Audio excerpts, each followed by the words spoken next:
Well, good evening, ladies and gentlemen, and welcome back to RaceSpotTV and to Friday Night Primetime. You join us for the second round of the second season of the 2023 season. We've had a bit of a shift, as you've noticed, from last week. Last time out at Spa, we're now for the Clio Cup, which, well, definitely did not disappoint a week ago when we took to the circuit, the Spa-Francorchamps. It was a fantastic event, and I'm sure it should be absolutely no different when we take to the Japanese circuit of Okayama. To talk you through all of the, well, inevitable action will be myself, Zach Sweeney, William Chadwick alongside me, Iku Merikana behind the scenes pushing all the buttons and making sure we can keep up with all of the action. And, well, Will, I mean, it's an interesting car, isn't it?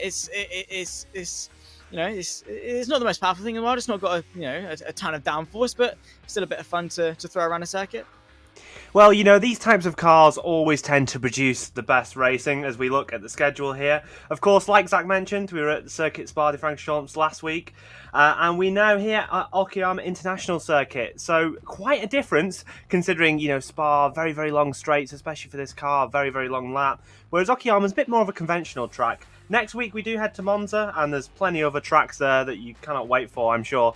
Along with the season. But yeah, this car will always produce good racing because of the lack of dirty air and the good amount of slipstream. And yeah, we should be up to a really good 15-minute race here today. Absolutely, it is only 15 minutes in length, but yeah, it seems like a good, varied, I should say, varied. I don't know what I was getting at there, but varied sort of set of circuits there. I mean, you got the tight and twisty ones, and obviously you got the long flowing Grand Prix ones like Spa and Monza, etc. Like Will was saying. So yeah, I'm really looking forward to seeing how the season develops. Unfortunately, I won't be here for it, but well, you get to enjoy the entirety of the season. So I guess lucky you. Oh yeah, lucky me, I guess. So yeah, obviously I missed out last week, but here now, ready for doing a bit of colour commentary for Okayama, our second round. As we're watching the cars in qualifying, it's important to note that time up at the top for Valentin Boni is among one of the fastest this week. Of all the 1,900 drivers that have drove this week, only 3 have gone faster than that. No one has broken into the 43s as we stand here, on the Friday, a few days in. To our iRacing week, and yeah, that's a very, very good qualifying lap from Boni to start this session. Yeah, for sure. I mean, in terms of Friday Night Prime Times, we look to the entirety of the IMSA iRacing season. Last time for the first season of 2023, he wasn't actually able to get a victory, and obviously wasn't particularly successful last time out at Spa. That did go to this man right here of happening. He did a fantastic job to work his way towards the front. Was sat in P3 for quite some time, and well, that's exactly where he's qualifying at the moment if things stand as they are. But yeah, definitely a big statement there from Valentin Boni to get himself towards the top of the time sheet. So well, that definitely is a good start. Around a circuit like this, though, Will, how sort of important do you reckon qualifying is going to be? Can you make those moves around a circuit like Okayama? I think that when you think about how important qualifying is, you don't need to qualify pole. I don't think pole's the end all and be all. We're not at a street circuit. It's not impossible to pass in these cars, but being up in that top 5 will give you a good chance at the win. I'd say that you'd want to be inside the top 3 to really make a move early on, but there's a massive straight here at Okayama, just I think 4 or 5 corners into the lap, and that's going to be a really key point of where we're going to see a lot of overtaking as Boni goes into the zeros. That's an astonishing lap. Really is, just when you thought it couldn't go even quicker, he just managed to eke out that little extra bit of lap time. Nika happening though on the run to the line at the moment, half a second off pole position. Just goes to show how dominant that run from Boni is and how good that lap actually is from Denison. Across the line, is it going to be any improvement from the Finn? I don't think there's any adjustments as of yet. No, unfortunately, he's not been able to improve, and that'll be the end of his qualifying session. But yeah, I mean, Denison, you talk about Boni being quite quick in that 44 dead, only a tenth and a half off. That does bode well for some good competition. Also, the second row separated by just about half a tenth or so between Happen and Fukuyama. So, I'm pretty positive about this race. And obviously, what we saw last time out at Spa shows that the slipstream in these cars, that's not too bad either. They can race quite closely.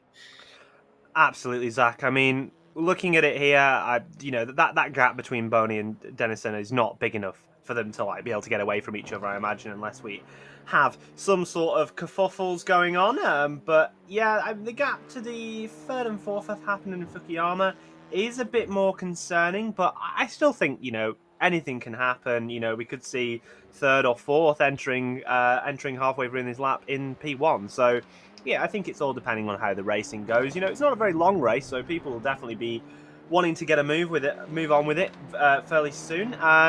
But yeah, this car's still new, so people are still learning every day how to drive this car. Of course, very, very limited options in this fixed setup series with this car. You know, you can only change the rear brake valve, which may be a bit alien to some people because normally you're looking at brake bias, whereas in this, you know, a brake valve, it's not quite as intuitive as bias because, well, you tend to get bias in most cars. But yeah, as we're seeing the conclusion of our qualifying, it's an important thing to think about. Yeah, it definitely is a different car, different style of driving as well, front wheel drive. You know, while some people favor their touring cars and things like that, the more conventional sort of GT3 or open wheel stuff doesn't really take to that. But here is the starting grid then for our race here at Okayama. Valentin Boni, James Dennis in your front row, Mika Hakkinen and Ali Kaglar just in behind. Shuma Fukuyama round off your top five with Jonathan Ortuño, your sixth place man. Beyond that, incredibly close for the remainder of the field. Ricardo Ruiz, Ruben Corrales, P7, P8 with Jordan Ariendes and Kurt Smith, your top 10. Nico Casada and Emil Broisma, your sixth row, P11 and P12. Only a few places beyond this, of course, to round off the 17 car field that we've got here for you today.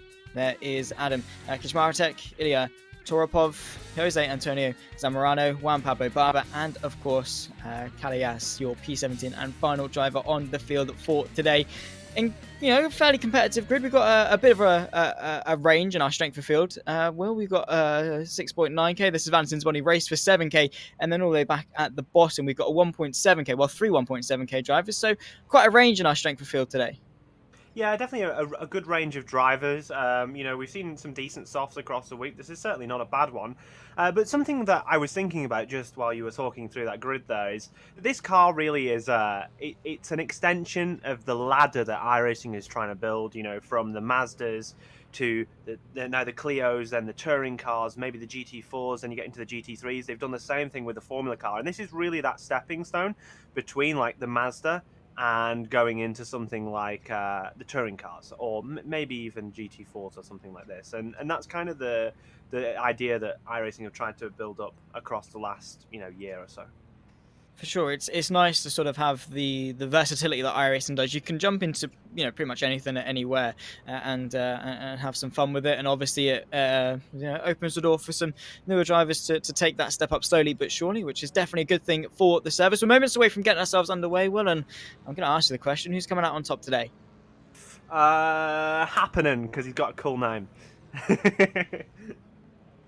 Typical. It's typical. But fair enough. I mean, yeah, cool. We'll see how things get going. We've got 9 laps predicted for a 15-minute race around Okayama. Standing start, of course, which definitely makes it a little bit more tricky for these front-wheel drive cars as all the weight dips to the back, lifts up the front tyres, which means you can't actually get that much traction. We're waiting for the green flag to wave to signal us underway for round 2 of Season 2 of Friday Night Primetime in 2023. Valentin Boni gets away well. James Dennison just trying to tuck into tow, however, under a bit of pressure from the Finn of Happening, who looks to the outside, but a ducking and diving in the rear end of the field as well as they jostle over the midfield places. But the top 3 through cleanly. Boni from Dennison, Happening, Fukuyama able to move his way up into 4th, with Ruben Corrales rounding off your top 5 as they run their way through the sweeper of turn 2 into a bit of a flat out section before they dip their way slightly downhill, then ride their way uphill through Atwood Curve. And it seems that Valentin Boni's hang on to this lead quite well. There's a jostling in the background there for around about P8, P9 sort of area, but so far so good and quite a clean start, Will. Yeah, like you say, really, really clean start. We've not seen too much fighting, really. Just a couple of changes in position, but testament to how good these drives have been in that opening lap. I hope it doesn't go all haywire after I've said that. But we watch our leaders down into the hairpin for the first time. Not quite close enough for Dennison to make a move, and we remain in that order that they qualified for the top 3. Yeah, it's looking like you might need a bit of a closer run, but definitely keeping close for these top 3 across the opening half a lap. For sure, yeah. I mean, it is looking promising for course. We can see Adrian Ledinger in the YouTube chat, of course, two-time winner for Friday Night Primetime over the course of the IMSA iRacing season. Teammate, of course, of Valentin Bonney. He's cheering on his teammate, who's at the moment leading the way from pole position fairly well. Not under too much pressure, but Denison, Happen, and Fukuyama, they're all, on the scene, waiting for their opportunity to pounce. But through the penultimate corner, they'll finish off lap number 1 of what we say is going to be around about a 9-lap race. It might be quite close towards the end, but we will wait and see and cross that bridge when we come to it.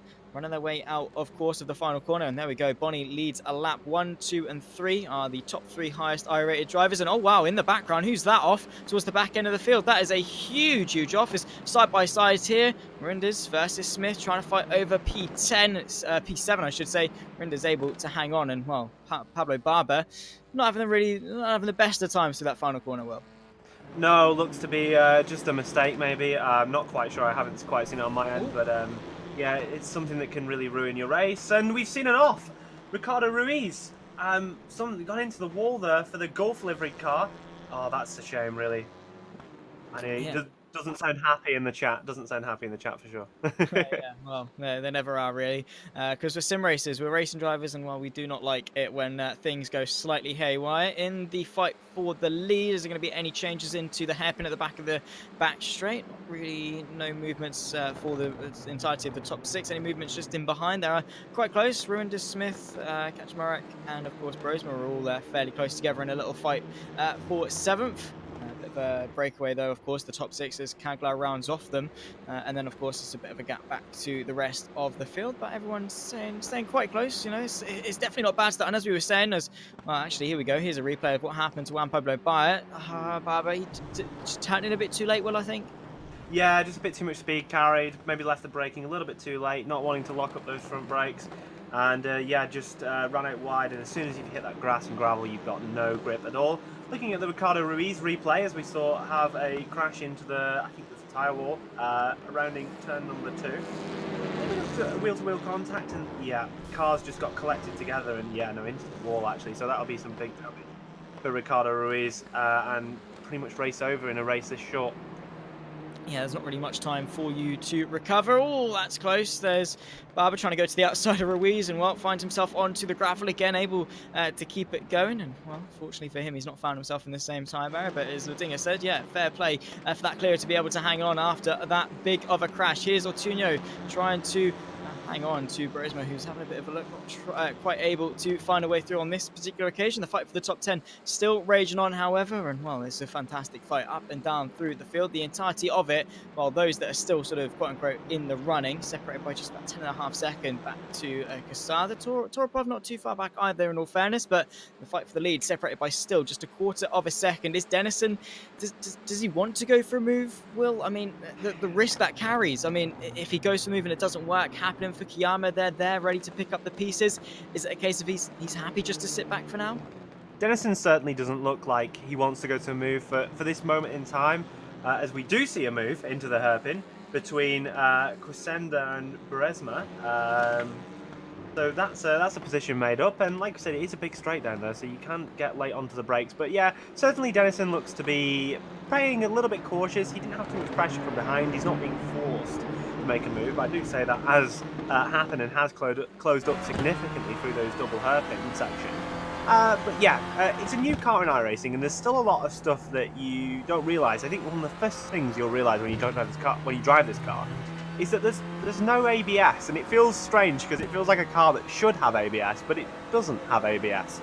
And it's always something to take into account, because, a little bit too much pressure under the brakes and you're going to lock up and go straight on, potentially ruining your race and ruining the guy ahead of you.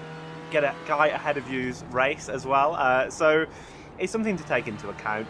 All new car to iRacing, and yeah, there's all these things that you have to take into account when weighing up whether you want to go for a battle or not. That's the thing, the front tyres must be going under a hell of a lot of stress. The fact they're having to steer the car, drive the car, and obviously stop the car as well.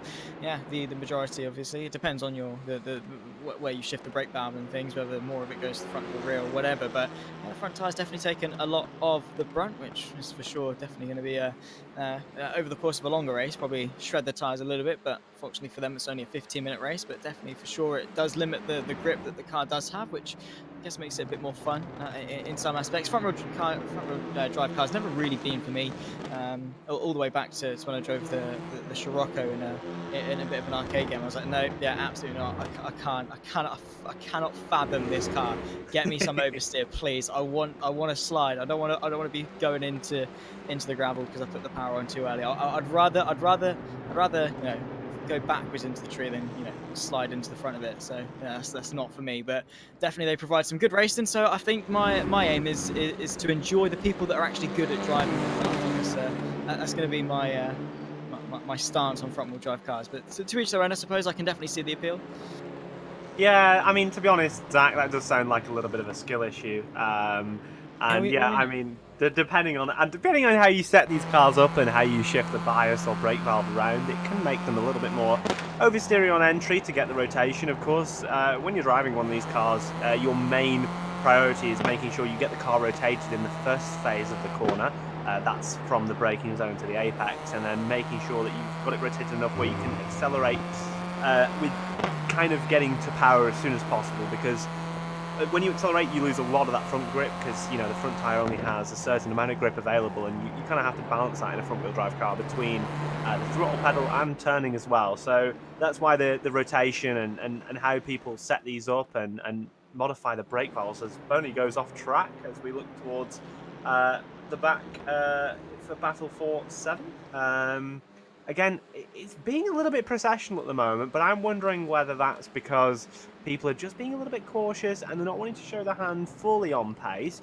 I could definitely see Dennison going for a move, but Bonnie looks like he's got an idea of how he wants to defend it. Down in towards a hairpin. A little bit of a defensive line. Looks to be a mistake, that is, for Smith, maybe. And that's going to drop him back down into 9th place. So sub-optimal, I think, would be the word for that. But surely he's going to get his head down and fight back and try and close the gap back up.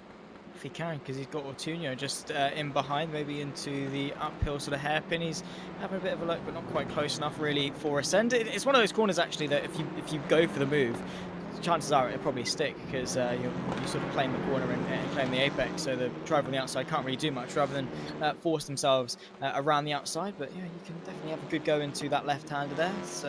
It is obviously sketchy business sometimes, depends how much trust you've got in the defending car, but yeah, Smith, he's got to get his head back down and try and claw some time back in that fight for 7th. However, it's going to be very, very difficult, because in the slipstream, Ortuño, I don't know, he's just sort of stalling. It's a bit of a stalemate, in all fairness, because it doesn't seem like it's a very different situation to what we saw at Spa. In Spa, they were able to close the gap, go for moves fairly easy peasy, but around Okayama, it seems to be a very different story, in the sense that the slipstream's not doing too much in order to close the gaps. They sort of just get to a point and then just sort of plateau a little bit.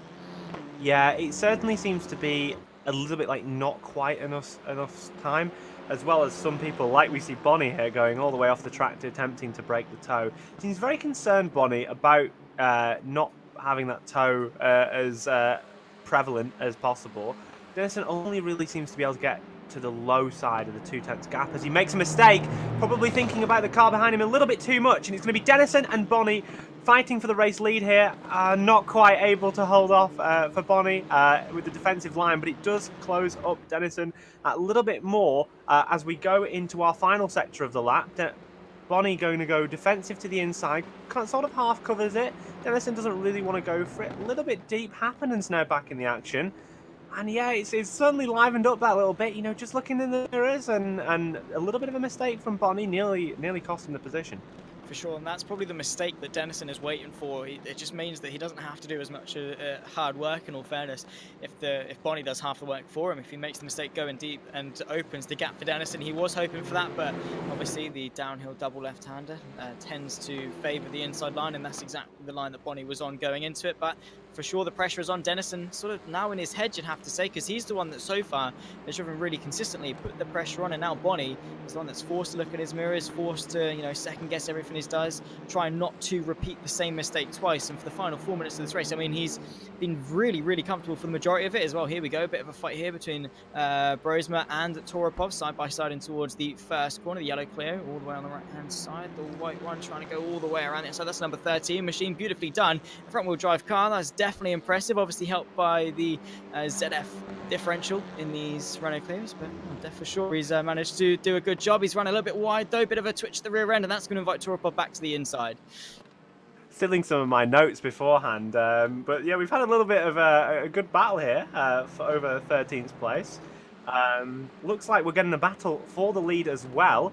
Dennison to the outside, of course, is still a little bit cautious as we're seeing a really big battle here for 8th place. Got 4 cars in the mix here, and I'm wondering whether we're going to get any contact down into this hairpin. Looks like Myers. Yeah, quite a lot of position changing. Maybe it's starting to liven up in these last few minutes. Yeah, do or die. You've got to make those moves as to the outside. Ortunio trying to get his way ahead of Rinders into the second left-hander. That is beautifully done. Committed, brave, calm, whatever you want to call it. He was composed and he was able to confidently get himself up into 8th place. There's Kaczmarek going into the inside as well. Brosma, though, unfortunately, find himself back onto the circuit, pointing the right way, though. Impressive stuff. As the number 13 machine finds himself in P13. Well, that's either really lucky or really unlucky for the man who, unfortunately just had a bit of a spin. There's the move, though, to the inside. Ortunio making up loads of ground on this lap. 2 places in the span of a couple of corners.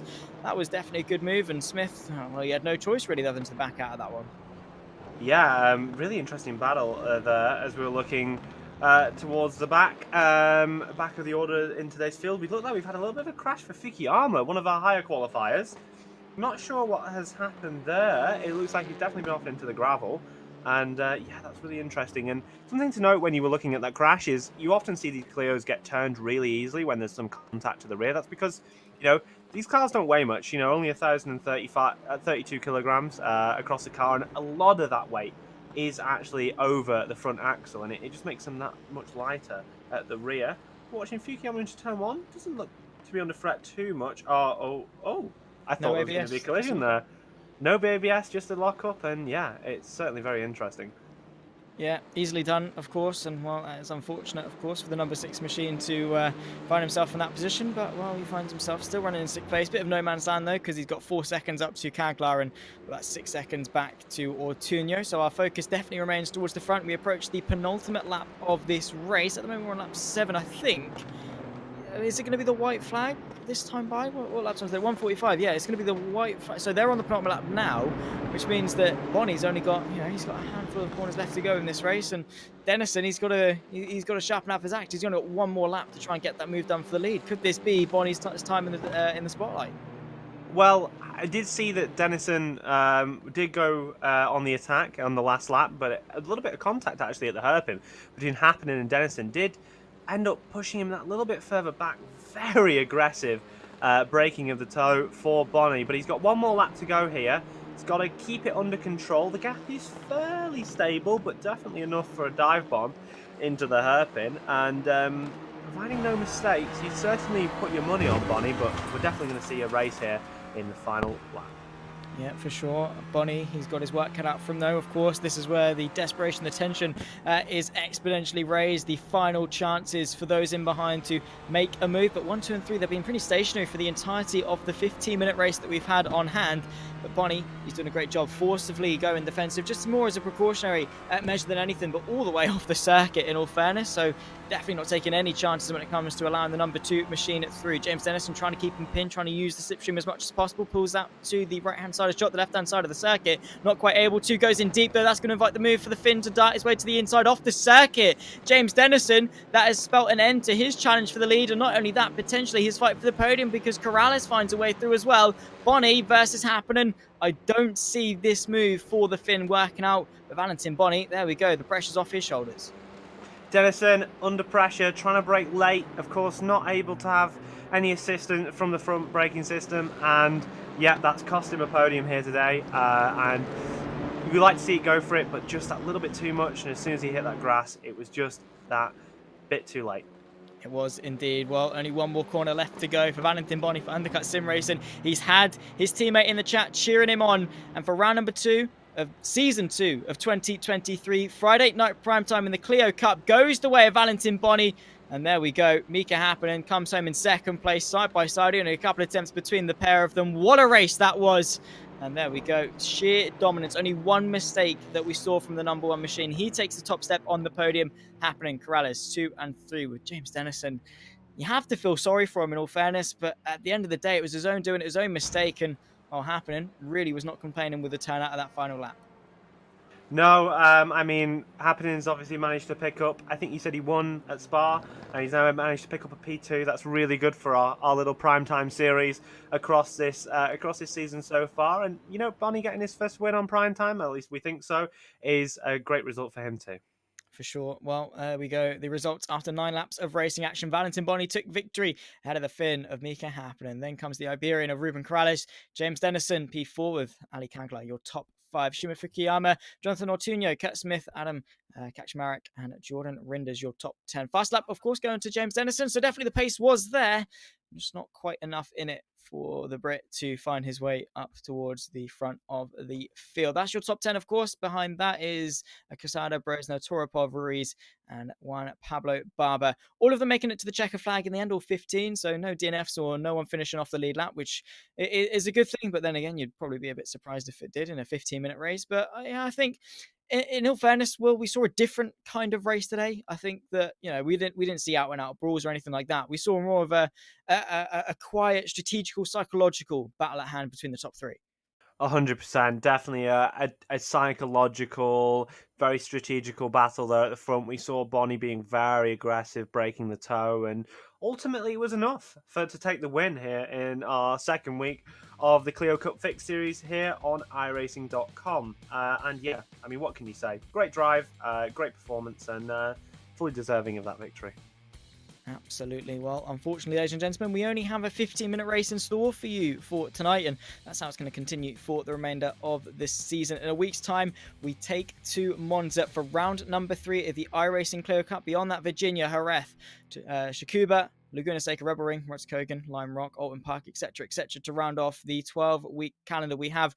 But on March 31st, 2023, 7 o'clock p.m. GMT. Make sure you're tuning in to RaceSpotTV to watch all of the action that's going to unfold around the Temple of Speed. It's a big thank you from myself, Zach Sweeney. William Chadwick has been alongside me in the commentary booth today with EQ Mericala pushing the buttons and trying to keep up with the action up and down the field here today at Okayama. But in the meantime, we'll see you in a week's time. Take care and a very warm bye-bye.